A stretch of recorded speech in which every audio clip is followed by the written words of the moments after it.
1 লাখ টকা ছোৱালী বিয়াৰ কাৰণে মানে লাগে আৰু লাগে ঘৰত তাৰপৰা সেই চুৰ দুটাই আপোনালোকক ফ'ল' কৰি আছে নেকি নাজানো ন গম নাপাওঁতো গম নাপাওঁ নহয় এতিয়া ফ'ল' কৰি আহিছে নে কি কৰি আহিছে নাজানো নহয় বেগটো টানিছিলে বেগটো টানিছিলে টানিলত মানে মই পৰি গ'লোঁ আৰু লুটি খাই পৰিলোঁ আৰু সৌভাগ্যক্ৰমে তেওঁলোক যথেষ্ট আঘাত পালে তেওঁলোকৰ দিলীপ কুমাৰ গায়ন ভৰাগুৰি পুৰণিকীদাম ভৰাগুৰি বৰ্তমান আৰু দুখ এয়া পৰি গ'লোঁ যে ছিগিছে ছোৱালী আছে বিয়া দেৰি আছে ঘৰৰ কাম ইটো সেইটো কৰিব 1 লাখ টকা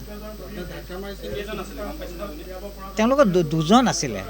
দুজন বাইক লৈ আহিছিলে তাৰপিছত আমি টানা যোৱা কৰিলে আমি পৰি গ'লোঁ পিছপিনৰ পৰা টানিছিলে পিছপিনৰ পৰাই টানিব কাৰণ ঘটনাটো হেৰি হৈছে যে ছোৱালী হাতত আছিলে যে